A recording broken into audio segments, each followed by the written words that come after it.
Hello everyone, I'm David and this is TimingApple, and we had a really big news drop this morning, something we've been waiting on for a while. We finally know the name of the NX. It's called the Nintendo Switch, and I've watched the trailer like 4 times and I'm really excited about it, so I wanted to talk about it a bit in the video because I'm kind of alone here. There's no one here, so I want to talk about someone. So y'all, so what the Switch is, I almost called it the NX again. I'm gonna have to get used to that.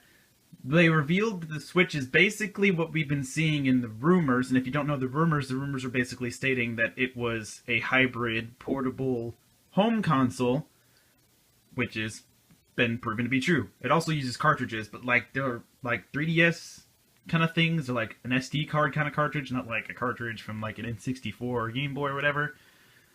But yeah, the reason why I'm showing you a gamepad is because I wanted to sort of describe the controller or the console, I'm not even sure what to call it anymore, to you. Now, the NX, it looks like, so the main, I think you could probably consider it as the main console. The main console itself kind of looks like a gamepad. It's got a, like a, I can't think of the word right now.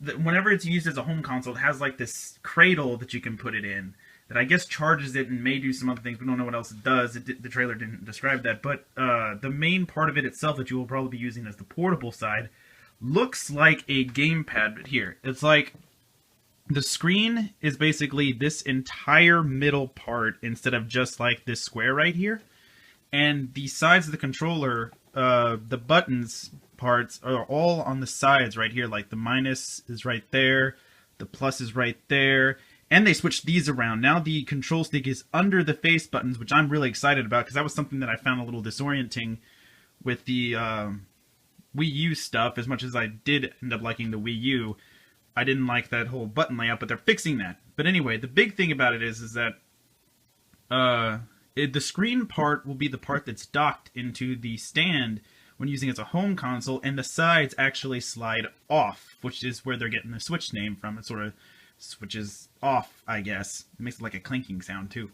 And these can either, there's a separate peripheral that comes with it that you can attach the sides to make it act like a regular controller, albeit it's like a square.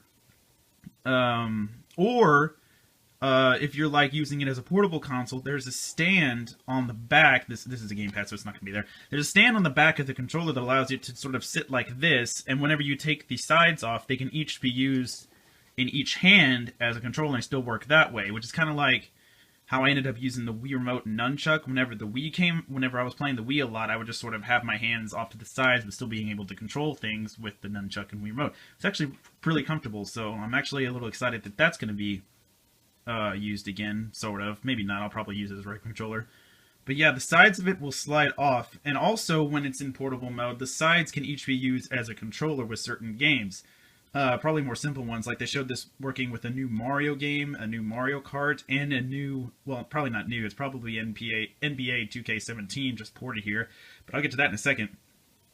But, yeah. So that's the big thing about it, is that when it's portable, like the sides can either slide off or be used on it as a regular controller.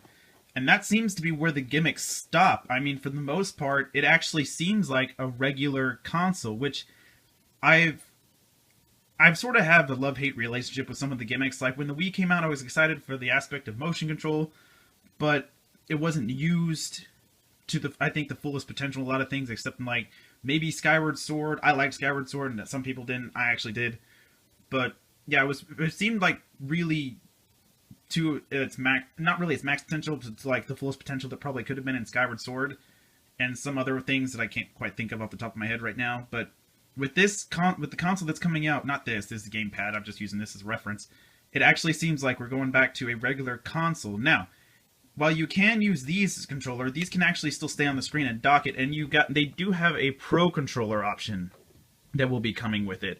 It's not this, of course, this is still the Wii U Pro Controller, but it's going to be shaped like this, but like the controllers on the actual pad, the sticks and face buttons will be switched, so back to a more standard kind of control with that. So that's cool. Really excited about that. Now, besides the controls and the actual console stuff, they didn't actually show too much hardware-wise about what all the thing could do. They did show some games, though. Oh, and they also did show in the background some amiibo. So it seems like amiibo functionality will be back. A lot of people weren't sure about that, but yes, amiibo functionality, it seems like, will be back. I wasn't really worried about it because amiibo is a big cash cow for Nintendo. I've collected pretty much all of them myself. Excuse me. But yeah, so some of the games they showed, and they seem like all new ones. They don't necessarily seem like remakes of old ones.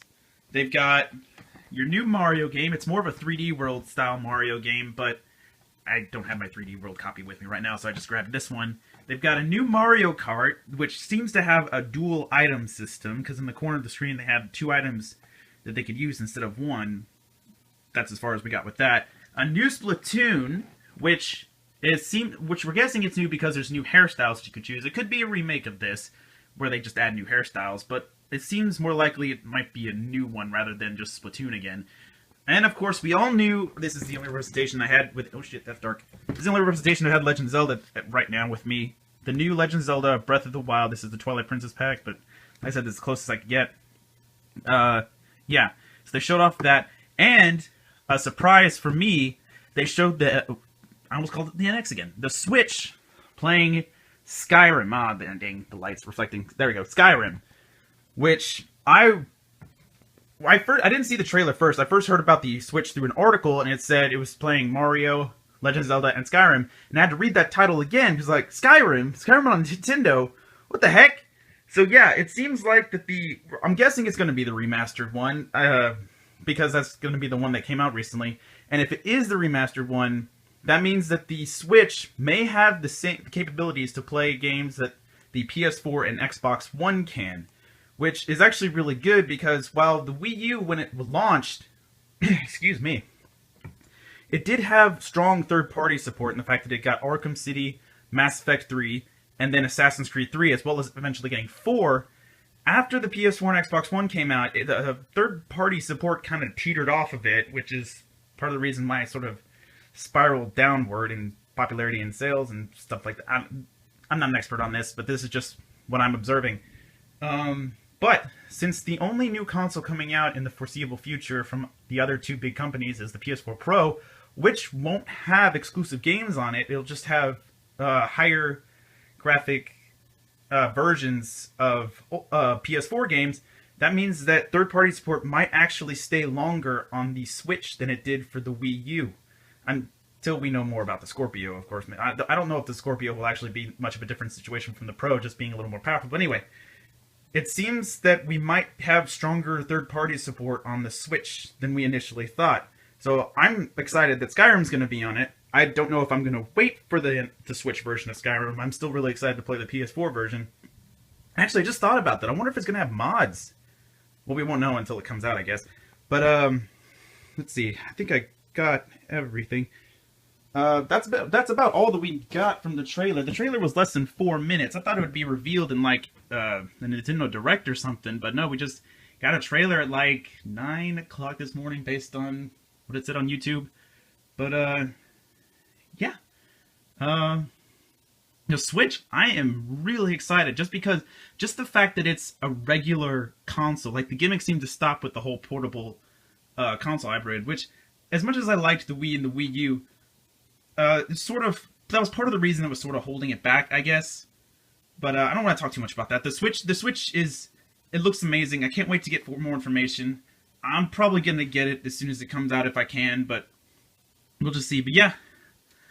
That's all the information I can remember about the Switch, and I watched the trailer like 4 times, so that should be everything.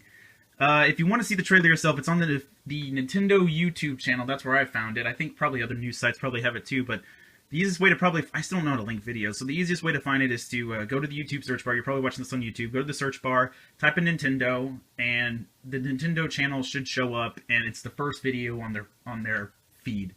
So, yeah, the Switch. Can't wait. See y'all later.